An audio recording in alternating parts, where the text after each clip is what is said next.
Jadi sebelum tu mari sama-sama kita mulakan dengan kita berzikir, bertahlil pada Allah Subhanahu wa taala. La ilaha illallah, la ilaha illallah, la ilaha illallah, Muhammadur Rasulullah. La ilaha illallah, la ilaha illallah, la ilaha illallah, Muhammadur Rasulullah. Ya Allah, ya Allah, ya Allah, ya Allah, ya Allah, ya Allah, ya Allah, ya Allah. La ilaha illallah, la ilaha illallah, la ilaha illallah, Muhammadur Rasulullah. La ilaha illallah, la ilaha illallah, la ilaha illallah, Muhammadur Rasulullah. Ya Allah, ya Allah, ya Allah, ya Allah, ya Allah, ya Allah, ya Allah, ya Allah, ya Allah, ya Allah, ya Allah, ya Allah, ya Allah, ya Allah, ya Allah, ya Allah. Assalamualaikum warahmatullahi wabarakatuh. Alhamdulillah, alhamdulillahi rabbil alamin, nahmaduhu wa nasta'inuhu wa nastaghfiruh wa na'udzu billahi min syururi anfusina wa min sayyiati a'malina. Man yahdihillahu fala mudilla lahu wa may yudlil fala hadiya lahu. Asyhadu an la ilaha illallah wahdahu la syarika lahu wa asyhadu anna Muhammadan 'abduhu wa rasuluh. Allahumma shalli ala sayidina Muhammad wa ala ali sayidina Muhammad, amma ba'du. Alhamdulillah, alhamdulillah, tuan-tuan, puan-puan, ibu-ibu, bapa, saudara-saudari yang dirahmati Allah sekalian, kita syukur lagi banyak-banyak kehadrat Allah Subhanahu wa taala. Allah masih lagi beri nikmat kepada kita. Allah masih lagi panjangkan umur kita, usia kita. Allah masih lagi izinkan untuk sama-sama kita menyembah Dia, dan kita meletakkan dahi tempat yang paling tinggi bila mana kita berdiri ke tempat yang paling rendah, lebih rendah pada tapak kaki kita. Memang tu kalau kita belajar tentang sujud dalam bab fiqh, rukun sujud, anggota sujud tu dahi, dua tapak tangan, dua lutut dan semua jari-jari, ibu jari kaki kita. Jadi di segi kaedahnya, kepala tu, dahi tu dia kena tekan sikit, nak bagi lebih rendah daripada tapak tangan, lebih rendah daripada lutut dan lebih rendah daripada ibu-ibu jari kaki kita. Itu segi hukum dia. Sempurna sujud tu bila mana 7 anggota tu menyentuh lantai. Itu sempurna. Tapi nak bagi sempurna lagi, kepala tu, dahi tu mesti lebih rendah pada tapak tangan, pada lutut dan pada ibu jari kaki.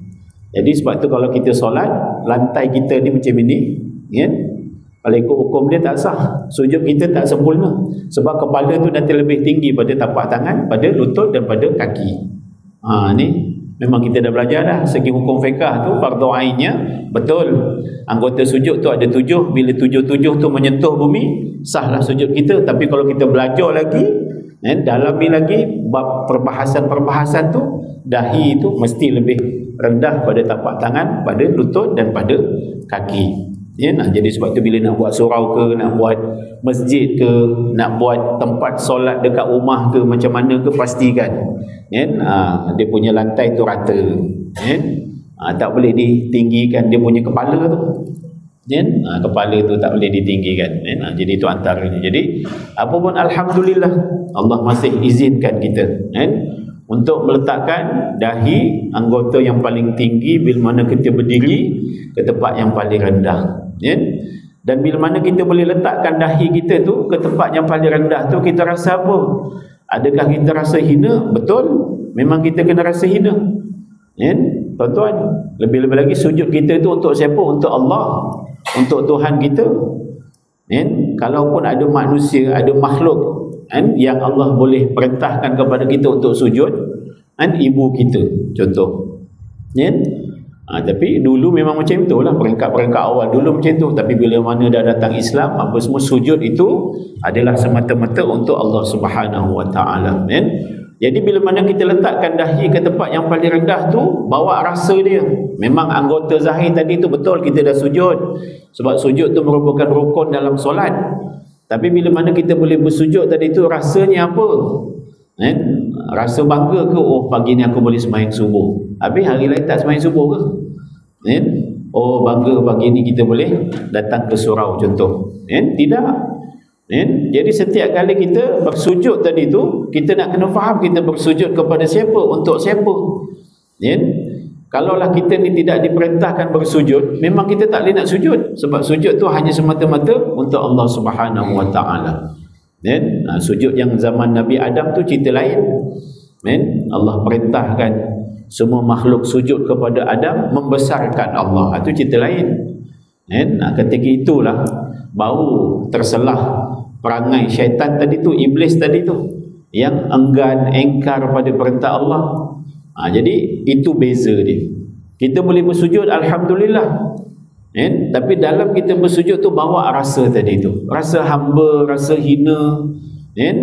Jadi sebab itu bila mana dahi tu dia duduk tinggi sokma, dia tak pernah letak kat bawah. Dan bila kita dah boleh letak bawah, kita bawa rasa tadi tu, barulah kita tahu kita ni siapa sebenarnya. Dan di kala itulah, di kala sujud tadi tu yang paling rendah tadi tu, yang kita rasa paling hina tadi tu, rupanya itulah saat kita paling dekat dengan Allah Subhanahu Wa Taala. Sebab dekat dengan Allah ni bukan macam dekat dengan manusia.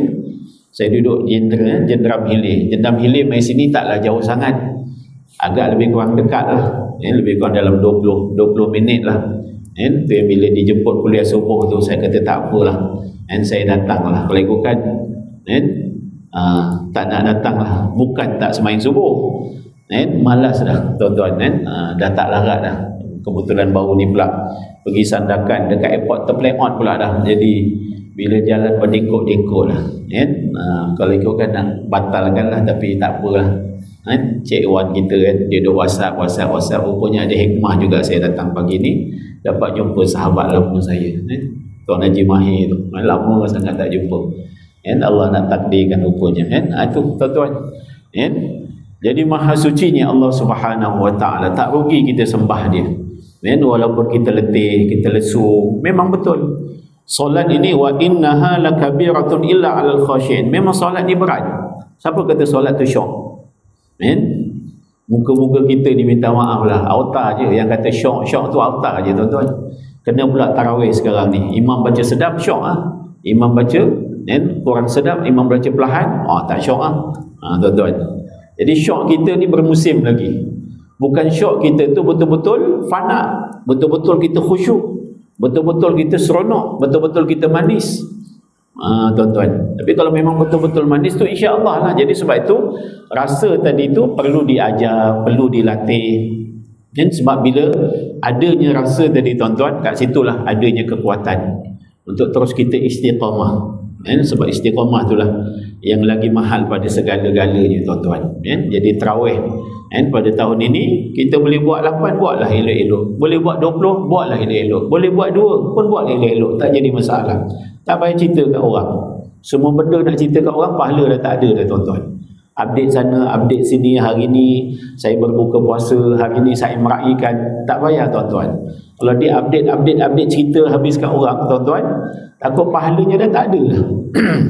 Pahalanya dah tak ada dah. Nanti sampai dekat padang mahsyar, yang banyak-banyak amalan kita buat kat dunia, kita dah cerita kat orang tu, tak boleh nak nolong kita. Kita sebut pada Allah, Allah kata kat dunia dulu kan kau dah minta balasan, orang dah puji kau habis dah. Ini kita belajar daripada Sayyidatina Aisyah, isteri Rasulullah. Aisyah ni dia rajin berderma juga. Duit-duit yang ada tu kadang diberi kepada khadam-khadam dia, pembantu-pembantu dia. Jadi pembantu dia pergi dermakan lah. Bila dah dermakan tu, pembantu tu balik bagi report lah, bagi laporan. Dia kata Aisyah wang-wang kamu tadi tu kan, harta yang kamu telah infakkan tu, adakah aku dah sampaikan kepada orang-orang tertentu dan mereka mendoakan untuk engkau? Kau cerita macam mana? Dia kata inilah Aisyah sedekah, Aisyah hadiah dekat korang semua. Jadi semua dia orang tu mendoakan kau. Bila dengar je bahawa dia orang tu semua mendoakan Aisyah, Aisyah kata tidak, aku serahkan kembali kepada Allah. Kenapa perlu aku nak didoakan? Kenapa perlu aku minta doa kepada mereka? Sedangkan apa yang aku infakkan ni adalah ikhlas lillahi ta'ala. Tuan-tuan, soal orang doa tu cerita lain lah.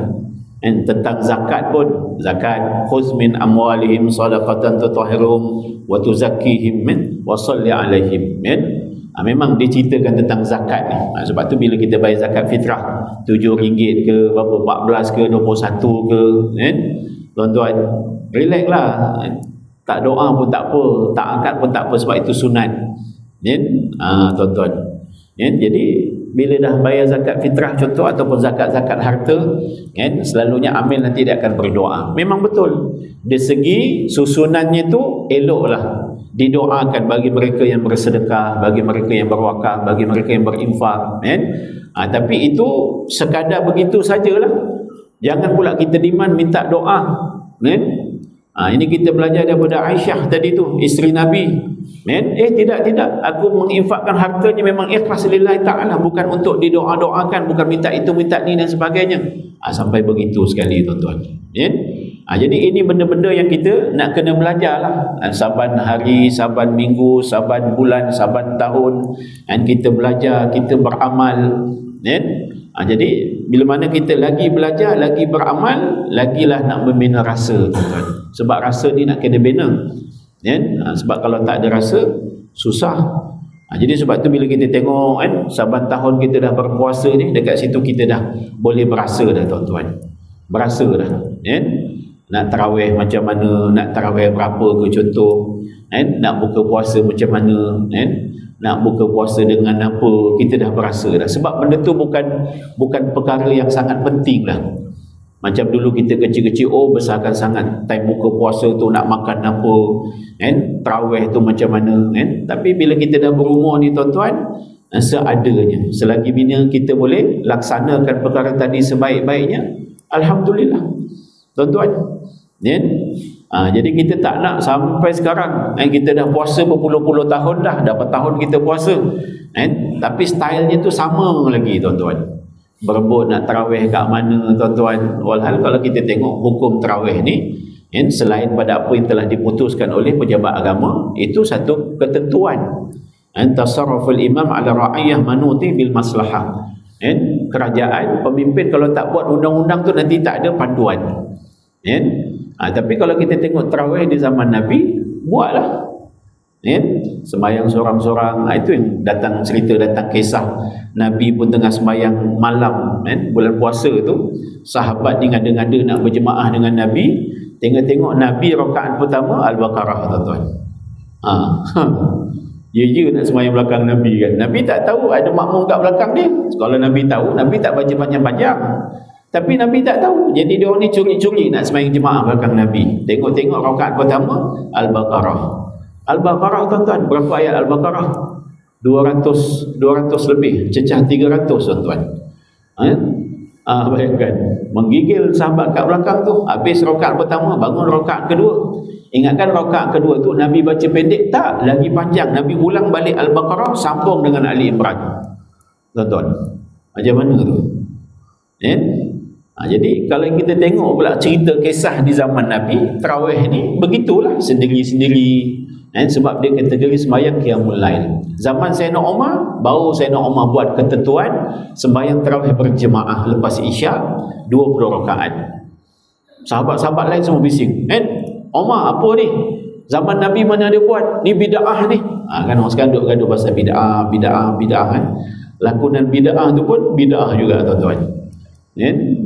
Nak buat filem ke, nak buat drama ke, rujuklah dulu. Benda-benda yang tak elok ni tak payah lakukan pun tak apa. Nak mencium air kaki lah, minum air kaki lah, apalah semua tu, tuan-tuan, tak payah. Benda-benda yang negatif ni tak payah ajar, tak payah tunjuk. Lebih baik kita tunjukkan. beramal baik-baik, elok-elok tu lagi bagus daripada kita nak ceritakan benda-benda yang songsang. Kau tahu kau ada ke pengalaman sesat, kau ada ke pengalaman sesat. Takutnya kita buat cerita-cerita tadi tu sebab kita benci dengan sesiapa, kita nak tujukan kepada golongan-golongan tertentu. Jadi tak ada faedahnya. Tuan-tuan, betul kita nak ceritakan tentang ajaran sesat. Kau tahu ke ajaran sesat tu? Dan kau tahu ke kita ni sekarang ni tak sesat? Tahu tak kita ni? Siapa berani cakap kita sekarang ni tak sesat? Tuan-tuan, kita kata orang tu sesat, kita sekarang tak sesat. Betul? Berani tak tunjukkan bahawa kita ni tak sesat? Ilmu tak mantap, sebab tu kita tak berani nak kata kita ni tak sesat. Memang kita kata kita tak sesat, tapi okey, kita berhujah sekarang. Pening kepala tuan-tuan. Jadi kalau ada apa-apa rujuk kepada ahlinya. Jangan main suka-suka buat cerita macam tu. Saya pun tak gemar tuan-tuan. Kita dah berceramah 20-30 tahun, kita dah beritahu dah mana betul mana tak betul, orang tak nak dengar juga.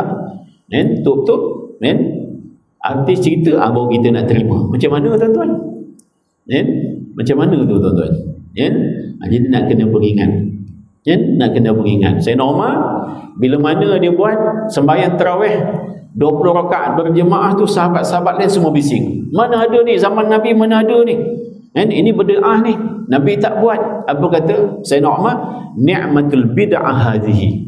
Inilah dia sebaik-baik nikmat bid'ah. Memang di zaman Nabi benda ni tak berlaku, tarawih tak berjemaah. Tapi bila Sayyidina Umar buat secara berjemaah, terasa nikmat dia macam mana. Seronok, sembahyang ramai-ramai tuan-tuan, yang berselawat, yang bertakbir tu cerita lain lah. Ada pula yang tak setuju. Mana ada takbir-takbir, mana ada selawat-selawat, subhanallahil ma'bud, subhanallah. Tak apalah tuan-tuan, kita nak gaduh benda-benda ni buat apa? Nak buat elok, tak nak buat tak apa, tak jadi masalah pun. Tarawih tu pun kalau tak buat pun tak apa tuan-tuan, sebab sunat je hukum dia. Ni zaman masa Imam Hasan Al-Banna, antara tokoh pendakwah dunia tuan-tuan. Dia mengaji Universiti Azhar, cuti dia balik kampung dia. Daripada Kahirah tu tuan-tuan nak sampai kampung dia Ismailia 2 jam perjalanan. Balik kampung bulan Ramadan, orang kampung gaduh. Tarawih 8 ke 20, 8 ke 20, 8 ke 20. Imam, kau mengaji Azhar, kau tahu hukum kan? Tarawih 8 kan? Yang geng 20 pula kata tarawih 20 kan? Sampai bergaduh kampung tu. Imam Zabadah kata tak apa, balik-balik. Dua-dua balik. Geng 8 balik, geng 20 balik, tak payah. Nanti dah berdamai, dah boleh setuju baru kita semayang. Nak 8 ke nak 20 tak jadi masalah. Mana boleh? Ini kita kena tarawih. Ya betul kena tarawih, tapi apa hukum tarawih? Apa hukum solat tarawih tuan-tuan? Apa hukum dia? Sunat. Bukan wajib, bukan macam subuh. Fardu subuh, fardu isyak. Tu wajib, memang kena buat. Subuh 2, tak boleh modified. Mana ada satu je lah. Mana ada tuan-tuan? Aku ngantuk sangat ni, buat satu je lah. Tak ada tuan-tuan, confirm. Sebab tu wajib. Tapi yang sunat, sila nak buat elok-elok. 8 pun boleh, 20 pun boleh. Imam Hasan Al-Banna marah, dia orang punya kampung, orang kampung dia balik-balik, tak payah sembahyang tarawih. Kalau macam ini ceritanya, bergaduh, bergaduh tak sudah-sudah. Sedangkan menjaga ukhuwah itu wajib. Sembahyang sunat buat kat tarawih, buat kat rumah pun tak apa tuan-tuan. Jadi sebab tu semua yang dirahmati Allah sekalian, ilmu, macam mana pun ilmu tu sangat penting. Ilmu sikit ke banyak, dan pokoknya ilmu kena ada. Bila tak ada ilmu susah tuan-tuan. Memanglah badan kita sihat dah, alhamdulillah. Kalau nak cerita pergi haji tu dah boleh pergi haji dah. Tapi ilmu hajinya mana? Bukan ilmu haji je tuan-tuan, ilmu perjalanan haji tu. Tu dia, ilmu perjalanan hidup kita tadi tuan-tuan. Sebab haji itu menuju kematian. Jadi jangan bergaduh package apa kau nak pilih, package apa kau nak pilih. Saya dah tanya dekat member saya dekat Tabung Haji Travel, package yang paling mahal yang 250,000 sold out, 50 orang.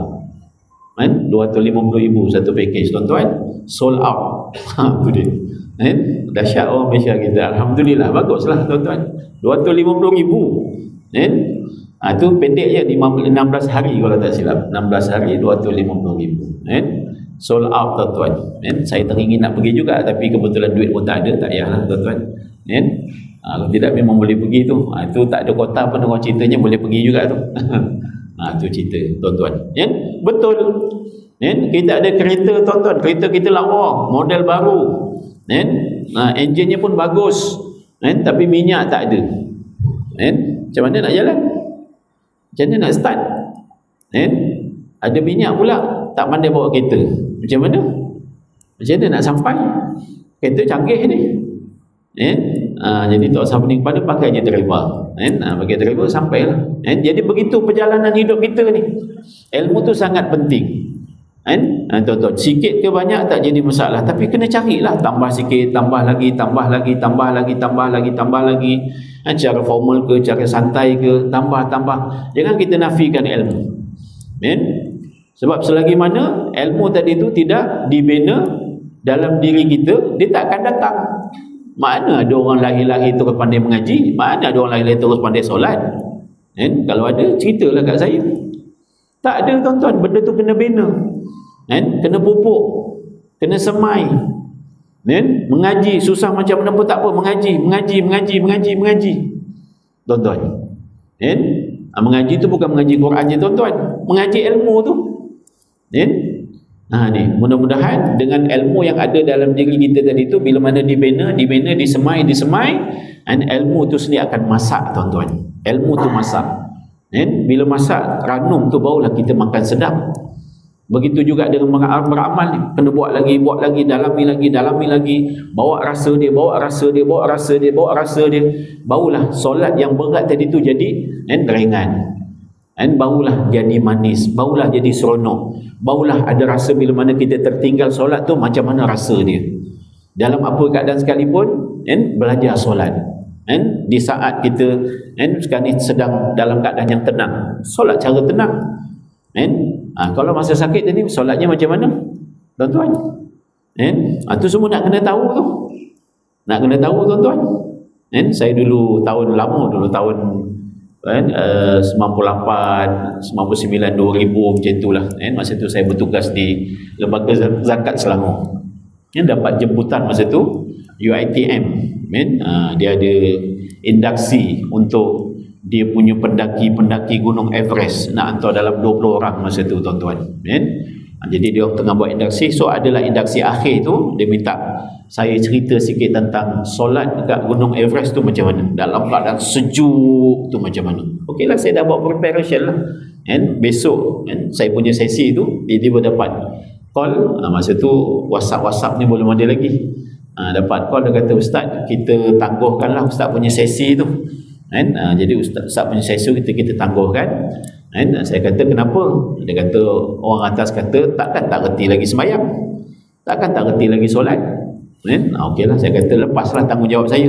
Kalau dia kata tak reti, so maknanya dia dah reti semua, alhamdulillah lah, syukurlah, alhamdulillah, mudah-mudahan. Tuan-tuan, tapi kenapa bila mana bab solat ni kadang ada je pertanyaan, "Ustaz, saya nak pergi Jepun, saya nak berjalan Jepun seminggu, pergi Isnin balik Ahad. Sepanjang perjalanan tu saya boleh jamak tak, Ustaz?" Dia kata, "Kau yang nak jalan, aku yang kena jawab. Kalau kau ajak aku sekali kan senang." Tu dia. Tuan-tuan, kau belanja aku jalan, senang aku cerita. Tapi itulah, ada lagi nak tanya. Orang kata, kita kan dah sembahyang daripada kecil, takkan tak reti-reti lagi.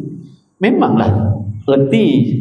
Sekarang ni kebanyakan kita solat di keadaan kita tenang, tak ada apa-apa. Solat dalam keadaan huru-hara pula macam mana? Kalau perang macam mana? Tu cerita tu. Itu belum cerita lagi nak tengok time sembahyang dah masuk ke belum. Lepas tu tengok pula keadaan kita, kalau sejuk tu macam mana, nak ambil wuduk macam mana, tuan-tuan. Contoh. Ni dia. Jadi sebab tu ilmu tu sangat penting. Dan sempena dengan nuzul Quran ni pun, ilmu nuzul Quran pun kita nak kena tahu. 17 Ramadan ini satu tanggal yang besar. Bermakna kalau kita ni ngaku orang Islam, umat Nabi Muhammad sallallahu alaihi wasallam, tapi tanggal 17 Ramadan ni, ini tanggal 17 Ramadan lah, hari ni 18 hari bulan. So kita puasa itu 2 hari bulan. So makna hari ni 17 Ramadan. Jadi tanggal 17 Ramadan ni, ini bukan tanggal kosong, tuan-tuan. Kita ngaku kita ni umat Nabi Muhammad, kita ngaku kita ni orang Islam, tapi 17 Ramadan kita tak tahu apa cerita 17 Ramadan ni, tuan-tuan. Jadi 17 Ramadan ni, ulama menyimpulkan 17 Ramadan ni, kalau ikutkan, ada beberapa peristiwa besar berlaku pada tanggal 17 Ramadan ni. perang apa dia, perang Badar. Perang Badar, peperangan yang mula-mula berlaku dalam Islam. Tentera Islam 313 orang, kafir lebih 1000 orang, tuan-tuan. Ini kisah dia. Ini perang Badar, perang yang mula-mula berlaku dalam Islam, yang memang sejarah kalau kita tengok secara fizikal lahiriahnya memang tentera Islam kalah. Bila ramai, sikit lawan ramai, memang senjata pula tak cukup. Ini dia. Tetapi dengan izin Allah, alhamdulillah, Nabi dan para sahabat menang di medan Badar, tuan-tuan. Ni 17 Ramadan juga. Jadi itu yang bila mana kita fikir-fikir tentang puasa kita yang letih sangat, tuan-tuan, meniaga bazar Ramadan letih sangat, orang tak puasa, tuan-tuan. Orang datang bazar Ramadan lepas asar, kau sebelum zuhur kau dah pacak kemah, kau dah baca air. Dalam air itu kurang kau minum sendiri, bukan orang lain beli, tuan-tuan. Rasa macam letih sangat, macam berjuang sangat mencari rezeki di bulan Ramadan. Siapa semua? Tak salah pun, tuan-tuan, tapi kadang kita tu mengambil sempena tu tak kena cara. Walhal Nabi dan para sahabat di bulan Ramadan berperang di medan Badar tadi tu. Balik pada perang tu, dahlah perang tadi tu dengan pedangnya, dengan tombaknya, dengan ramai yang mati dan sebagainya, tuan-tuan. Bila balik tu, Nabi sebut apa? Raja'ana min jihadil asghar ila jihadil akbar. Kita sekarang ni sedang pulang daripada satu peperangan yang kecil dan kita akan menuju satu lagi peperangan yang sangat besar. Sahabat-sahabat semua peliklah. Perang Badar yang tadi tu, yang mati kena pancung, kena pedang lah apa semua, ya Rasulullah, itu kecil lagi. Rasulullah kata, ya kecil, ada lagi besar. Apa dia? Jihadun nafs, jihad melawan nafsu. Itulah namanya puasa di bulan Ramadan. Jadi bersempena tadi tu, kalau kita boleh pelajari sungguh-sungguh, kita boleh dalami sungguh-sungguh, banyak kita dapat, tuan-tuan, hikmah-hikmah dia. Tapi kalau kita tidak pelajari, puasa lah, start sahur, sebelum sahur tu, ataupun lepas sahur tu, selagi sebelum subuh, kita kena pasang niat. Nak bagus lagi, niatlah di malam puasa yang pertama. Boleh niat untuk 1 bulan. Contoh, tuan-tuan, duk bahas dekat situ saja, tapi hudahnya puasa itu apa? Yang kita kena puasa ni apa? Tu Nabi dah ajar tadi tu. Yang Nabi ajar tadi tu, balik pada perang Badar tadi tu, perang Badar tu yang kita rasa dah besar sangat tu, Nabi kata apa? Itu masih kecil. Ada lagi perang yang lagi besar, itulah dia perang melawan hawa nafsu. Jadi Ramadan yang Allah perintahkan kepada kita setahun sekali ni, itu sebenarnya perang. Perang dengan siapa? Dengan nafsu kita. Nafsu ammarah, nafsu lawamah, nafsu mulhamah, itu dia. Nak dapat nafsu mutmainnah ni bukan mudah, tuan-tuan. Kena proses dulu diri kita ni. Barulah solat yang berat tadi tu jadi ringan, jadi manis, jadi seronok. Barulah baca Quran tu rasa manis, rasa seronok. Barulah berzikir tu rasa mudah, rasa manis, rasa seronok. Barulah bersedekah tadi tu rasa ringan, mudah dan seronok, tuan-tuan. Setelah diproses nafsu tu, tuan-tuan. Jadi tahun pertama kita puasa, tahun kedua kita puasa, tahun ketiga kita puasa, ni tahun keberapa dah kita puasa? Apa yang kita dah rasa, tuan-tuan? Kita dah kenal diri kita ke belum? Kita dah kenal nafsu kita ke belum? Nafsu yang sentiasa merosakkan kita, nafsu yang sentiasa mengotorkan diri kita ni, tuan-tuan. Ini yang nanti menghalang untuk kita sampai kepada Tuhan. Kereta tu kenapa nak kena selalu tukar minyak hitam? Nak kena overhaul. Sebab tu kotor, sebab tu kereta tak boleh jalan, mati, start tak hidup dan sebagainya.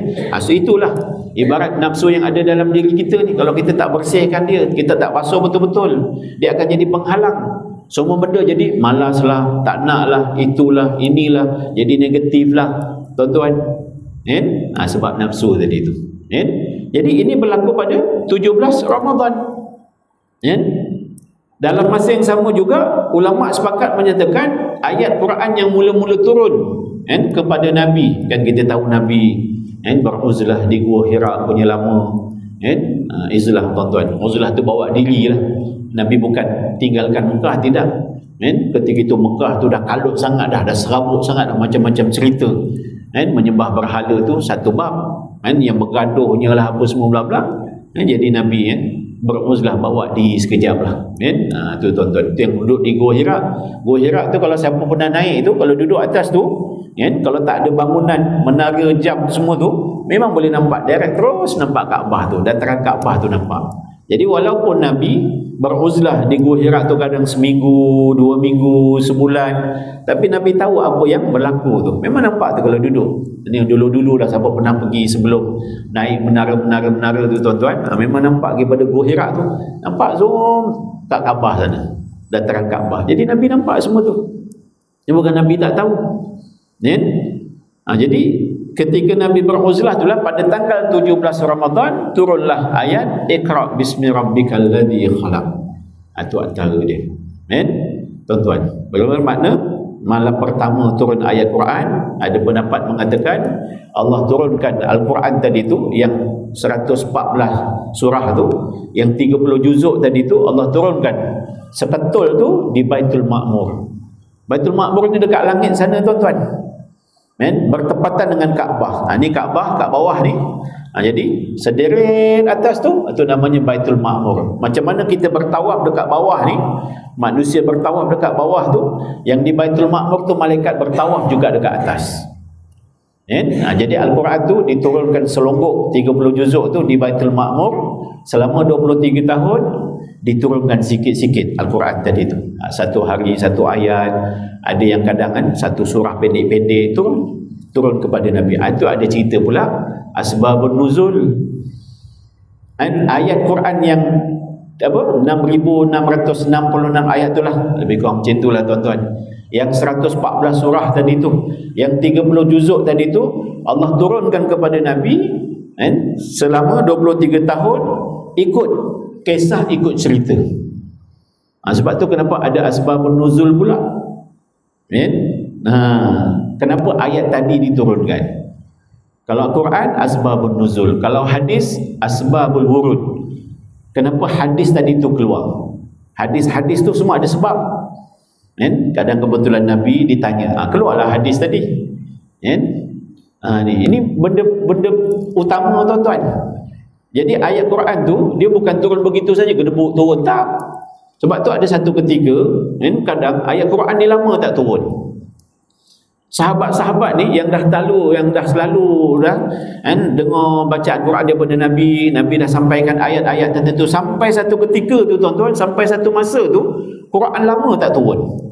Kadang sampai berbulan-bulan. Setiap hari sahabat datang jumpa Nabi, ya Rasulullah, ada ke wahyu turun hari ni? Tak ada. Besok lagi turun, tak ada. Besok lagi turun, tak ada. Masa tu hati-hati para sahabat ni semua dah rasa lain macam. Allah benci pada kita ke? Allah murka pada kita ke? Allah tak nak layan kita ke? Sampai ke tahap tu tuan-tuan. Itu yang manisnya cerita tentang cinta ni tuan-tuan. Bercinta dengan Allah, tuan-tuan, bercinta dengan Nabi tu, dia bukan cerita pasal jumpa macam kita dengan awet kita lah dulu. Memanglah bila jumpa tu seronok, seronok, makan, minum, lepas tu balik. Bila balik tu teringat dia, rindu balik. Yang mahal kat rindu tu tuan-tuan, bukan mahal kat jumpa tu. Yang mahal kat rindu tu, bila nak jumpa lagi ni, bila nak jumpa lagi ni, bila nak jumpa lagi. Tapi bila jumpa, sihat-sihat, makan, balik dah tuan-tuan. Bila pisah tu, bila nak jumpa lagi, bila nak jumpa lagi. Tu je. Allah sengaja hajar kita rindu tadi tu melalui kita punya percintaan dengan isteri kita ke, dengan ibu ayah kita ke, itu antara dia tuan-tuan. Jadi sampai satu ketika tu kadang Quran tu lama tak turun, sampai para sahabat semua dah gelisah dah. Jumpa Nabi, ya Rasulullah, ada ke wahyu turun hari ni? Tak ada. Besok datang lagi tanya, tak ada. Semua besok lagi datang tanya, tak ada. Besok lagi turun tanya lagi, tak ada. Tu dia. Makin rindu, makin tak sabar lagi, nak tunggu lagi apa perintah Allah. Apa lagi Nabi nak, apa Allah nak suruh buat ni. Itu yang tak lama lepas tu turun ayat cerita tentang apa dia? Menutup aurat. Orang lelaki kena tutup auratnya, orang perempuan kena tutup auratnya. Jadi bila turun ayat tadi tu, Nabi sampaikan kepada para sahabat, punya rindu sebab lama sangat tak turun wahyu daripada Allah. Bila turun saja ayat tentang menutup aurat tadi tu, para sahabat tak cerita banyak dah. Dia tak cerita banyak dah. Dia tak tanya kain apa.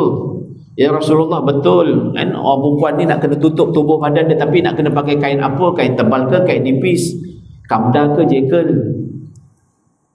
Tak tanya dah. Para sahabat tak tanya. Dia balik rumah, apa kain yang ada, kain itulah dibalut tubuh badan isteri mereka. Dia tak tanya fashion apa, nak pakai tudung macam mana. Dibalut je, dibalut. Itu yang bila tengok rupa tu macam-macam rupa. Sebab apa? Sebab mereka excited sangat dah, rindu sangat dengan perintah Allah ni, sampai tak argue-argue dah, tak tanya dah. Tu cerita dia, tuan-tuan.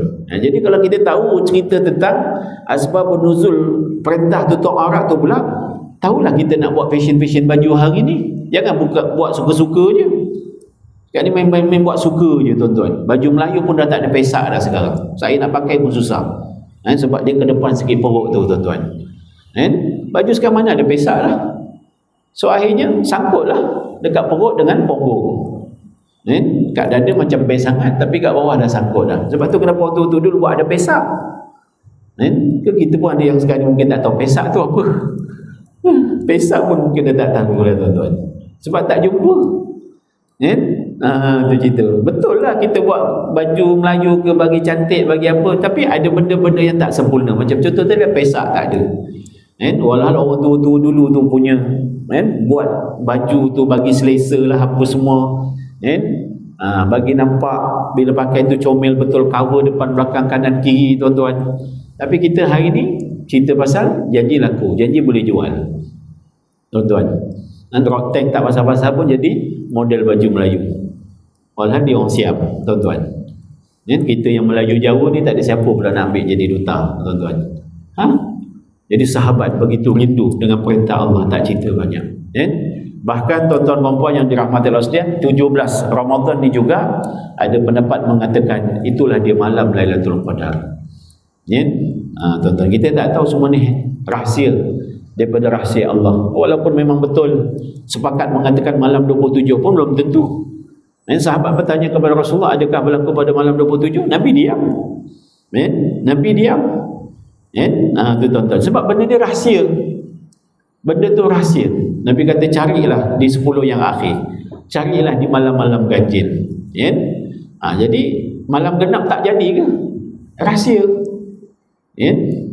Walaupun Nabi sebut malam-malam ganjil tadi tu, tuan-tuan, Nabi pun tak bagi tahu 27 ke, 29 ke, 25 ke. Tu cerita tu. Jadi kita pun berbondong-bondong malam 27, tuan-tuan. Berbondong-bondong malam 27, start pada buka puasa, sembahyang maghribnya, sembahyang isyaknya, sembahyang tarawihnya, kita pun qiyamul lail lah malam tu sampailah sahur. Lepas sahur, sembahyang subuh baru kita balun rehat tidur ke apa semua. Dapat ke malam tadi tu? Pun kita tidak tahu. Jadi sebab tu semua yang dirahmati Allah sekalian, rahsia. Bila sebut rahsia tu maknanya benda tu rahsia lah.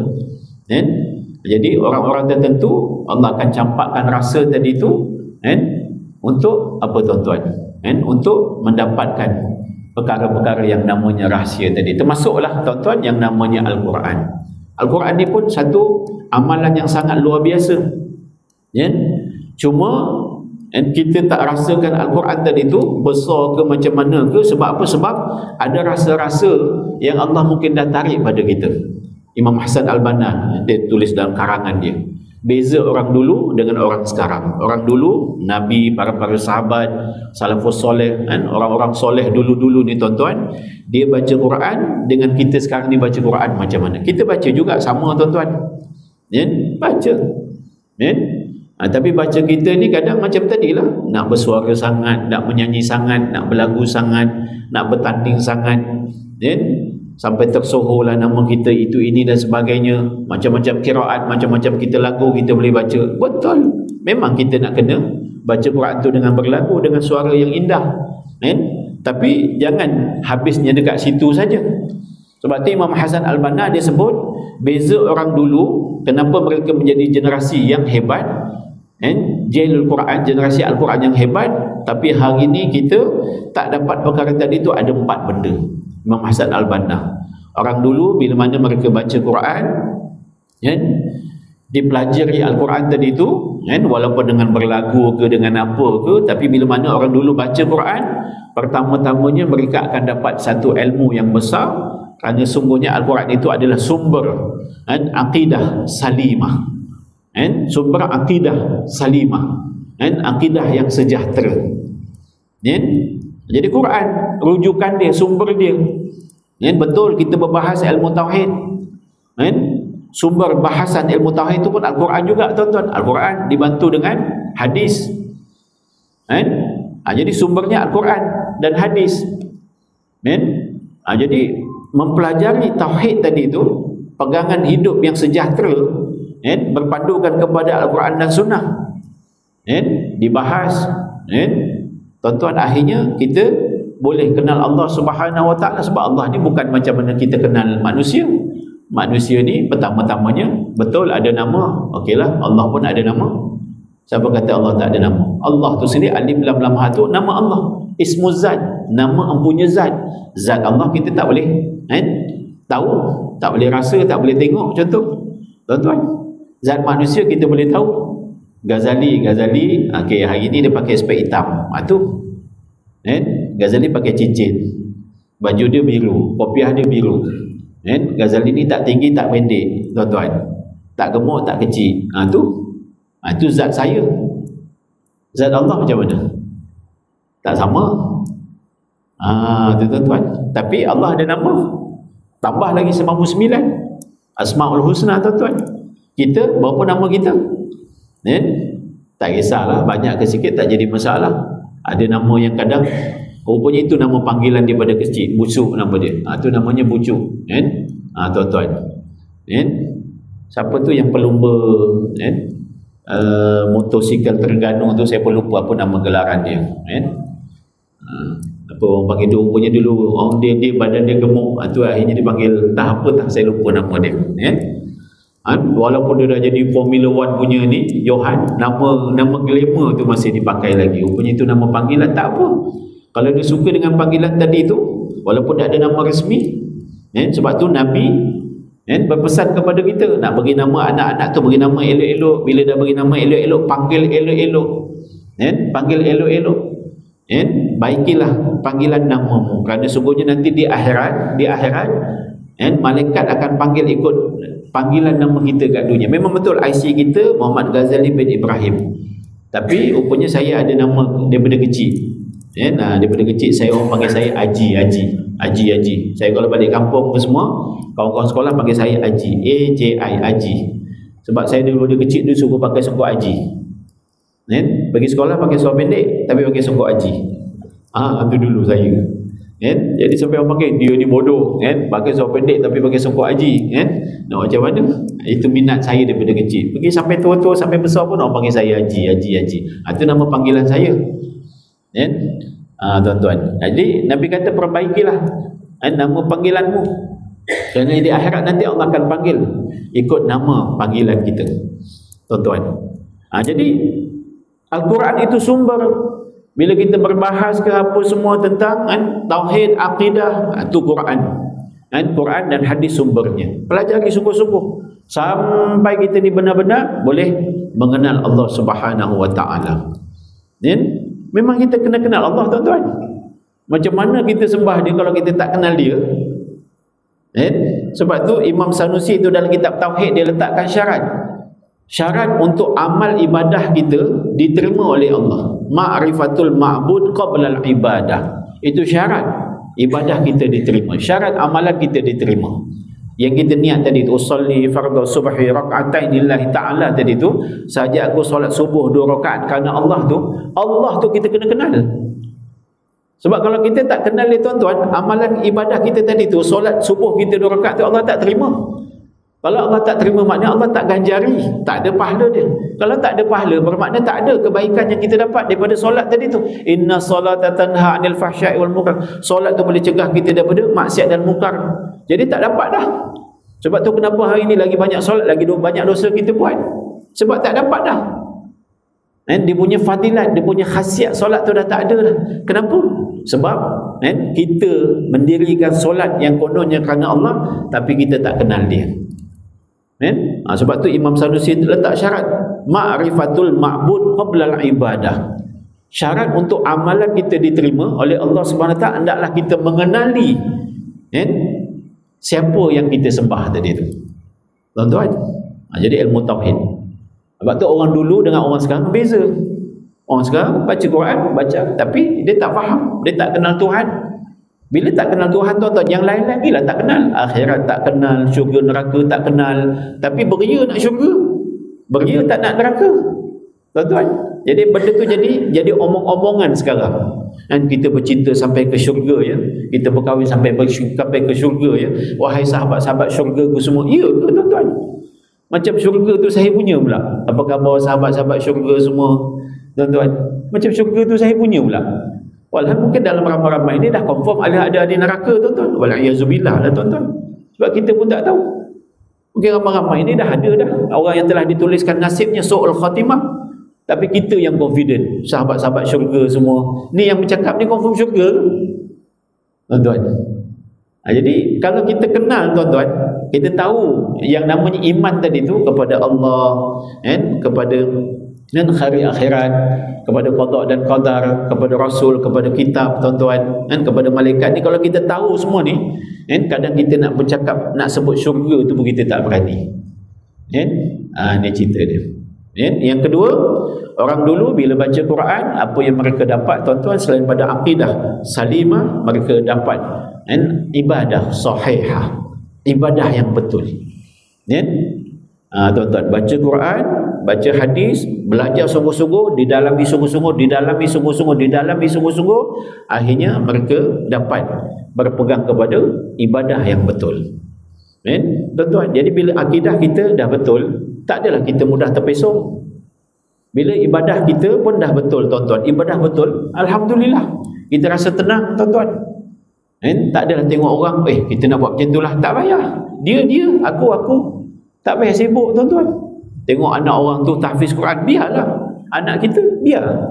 Jalan dulu, tuan-tuan. Berapa ramai pun tahfiz Quran, udah jadi apa, tuan-tuan? Tu dia. Kita tak nak jadi lambakan penghafaz Quran, tapi penghafaz yang tak bermanfaat, tak boleh nak bantu apa pula, tuan-tuan. Ni cerita dia. Zaman sekarang digital teknologi ni, tuan-tuan. Kalau penghafaz Quran yang ramai-ramai ni boleh fight betul-betul, kita tengok dalam internet ada je Quran-Quran buatan apa semua. Tak ada pun puak-puak yang hafaz Quran ni lawan ke, tentang ke, ini tak betul, ini tak betul, ini tak betul, tuan-tuan. Ni kita tengok pernah berlaku di Malaysia ni tahun 70-an ke 80-an macam tu, tuan-tuan. Ada Quran dicetak kat Sabah. Ni zaman dulu kan, sebelum JAKIM lagi, dalam zaman Bahis tak Islam, bahagian Hal Ehwal Islam dekat pusat Islam dekat KL, tuan-tuan. Ini nak jadi cerita. Quran tadi tu ada satu ayat ditukarkan, wa kallamallahu Musa taklima. Ayat Quran tu wa kallamallahu Musa taklima, dan sesungguhnya Nabi Musa berkata-kata dengan Allah dengan sebaik-baik perkataan. Ayat tadi ditukar, wa karramallahu Musa takrima, dan sungguhnya Nabi Musa memuliakan Allah dengan sebaik-baik kemuliaan. Maknanya masih baik, tapi ayat tu telah diubah. Cetak dekat Sabah, diedarkan seluruh Malaysia, dibagi kat masjid-masjid, hantar kat masjid, tuan-tuan. Dalas ketahuan. Ketahuan Quran ni cetak tak betul ni, ayat ni lari ni. Dia cek balik cetak yang sama, buka semua memang betul. Akhirnya dikumpulkan Quran tersebut, dimusnahkan. Orang kampung biasa je yang jumpa ayat tu. Jadi penghafaz Quran yang ramai-ramai ni mana pergi? Jadi kita tak nak macam tu, tuan-tuan. Dia ada tanggungjawab. Jadi ibadah sahihah, ibadah yang betul. Jadi paksi dia ilmu tadilah, belajarlah. Bila kita baca tentang ayat tentang solat ke, ayat tentang haji ke, ayat tentang puasa ke, kita dah dapat perintah tadi tu, pelajari sungguh-sungguh, dalami sungguh-sungguh. Bila tentang solat ada makam-makam dia, ada tahap-tahap. Bila tentang puasa ada tahap-tahap dia, tuan-tuan. Bila cerita haji pula ada tahap-tahap dia. Pelajari, bersumberkan kepada Al-Quran dan hadis. Yang ketiga, orang dulu kenapa mereka hebat? Bila mana mereka baca Quran, mereka dapat apa dia? Akhlakul karimah, akhlak yang mulia. Macam mana yang diceritakan tadi tu, kana khuluquhul Quran, akhlak Nabi itu adalah Al-Quran. Jadi begitulah juga sebenarnya bila mana kita baca Quran, kita pelajari Quran sungguh-sungguh, kita fahami maknanya, insya-Allah mudah-mudahan kita akan dapat akhlak yang mulia. Yang keempat, yang terakhir tuan-tuan dan puan, apa dia? Quran, kenapa orang dulu hebat? Mereka bukan sekadar baca saja, bukan sekadar faham saja, tapi dilaksanakan. Apa dilaksanakan? Hukmul adil, undang-undang, hukum-hukum dan ketetapan daripada Allah Subhanahu Wa Taala untuk keadilan manusia di atas muka bumi. Jadi sebab itu tuan-tuan dan puan yang dirahmati Allah sekalian, itulah Al-Quran. Al-Quran ni bukan sekadar untuk dibaca, tapi dipelajari, difahami. Jadi sumber hukum, berpegang kita kepada Quran tadi tu. Jadi bila kita berpegang, mudah. Jadi urusan-urusan dunia ni kalau kita tak tahu apa, tanyalah tanya kepada ahli dia. Fas'alu ahla dzikri in kuntum la ta'lamun. Tanyalah kepada orang yang tahu kalau kamu tak tahu. Bertanya untuk apa? Untuk kita tidak sesat, tidak dosa, tidak salah dan sebagainya. Jadi sampai ditanyakan kepada Sayyidina Abu Bakar. Sayyidina Abu Bakar kata apa? Al-Quran tu, kalau nak cerita pasal Quran ni, kalaulah tali pengikat unta tu disebut iqal kan? Iqal kan orang Arab pakai iqal. Okey, iqal tu sebenarnya iqal yang tali yang diikat dekat serban kepala dia tu, itulah juga tali yang diikat dekat kaki unta. Unta ni bila dia duduk, kalau kaki tu tak diikat nanti dia bangun jalan habis. Jadi kena ikat. Jadi orang Arab dulu bila dia naik unta, tali tadi tu diikat kat kepala dia. Bila dia turun pada unta, tali tadi tu diikat dekat lutut unta. Jadi unta tak boleh bangun dah. Jadi Sayyidina Abu Bakar ni punya hebat, punya confident, punya yakin dengan Quran. Kalaulah tali yang mengikat kaki unta tu hilang, nescaya aku akan jumpakan jawapannya dalam Quran juga, tuan-tuan. Tu cerita tu. Ini kisah dia.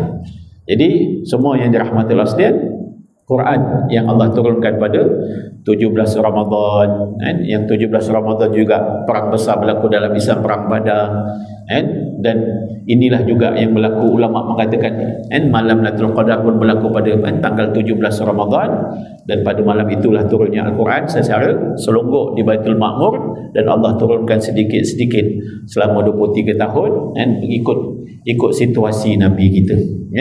Jadi mudah-mudahan Quran itu bukan sekadar untuk dibaca, tapi untuk dipelajari. Belajar, bukan belajar tajwid saja, tuan-tuan. Tajwid itu memang kena belajar lah. Tapi lah umur-umur dah macam kita ni, gigi pun dah tak cukup, nafas pun dah pendek. Memang 6 harakat tu kadang tak sampai pun. Tapi tak apalah, bukan hukumnya berdosa pun. Dan memang kita tak mampu. Jadi bukan tak perlu nak belajar tajwid, perlu, tapi jangan habis dekat tajwid saja, tuan-tuan. Pelajari lagi asbabun nuzulnya, ayat-ayat hukumnya, tuan-tuan.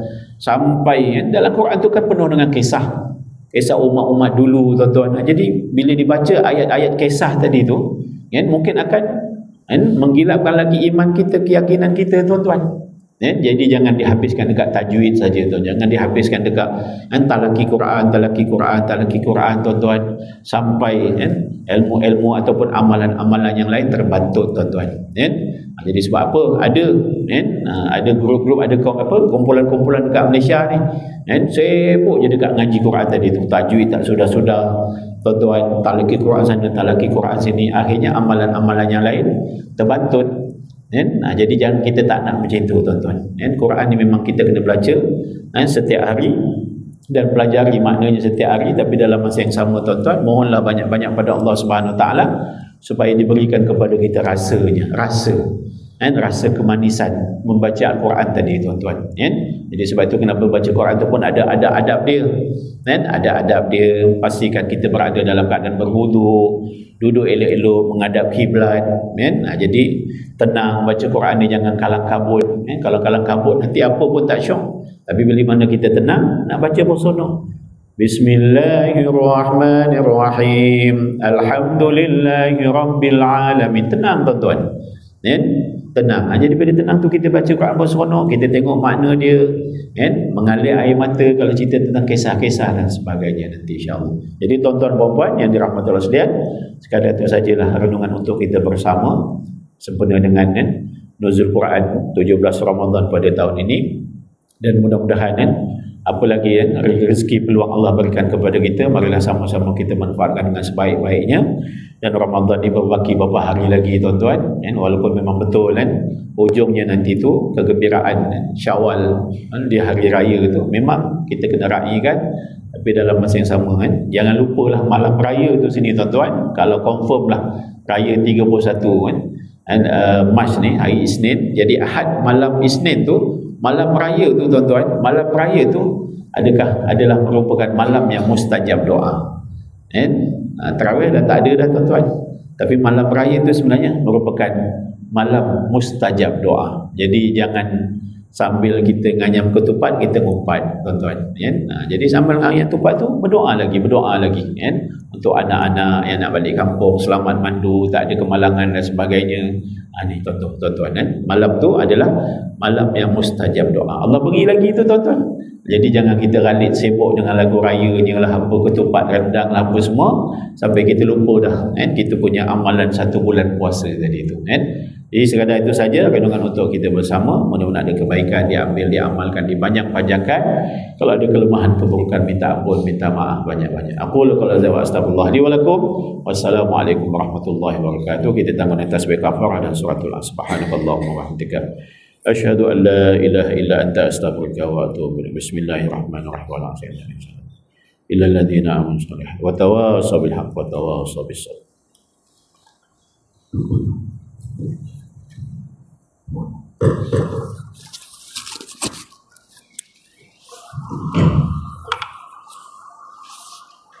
Thank you.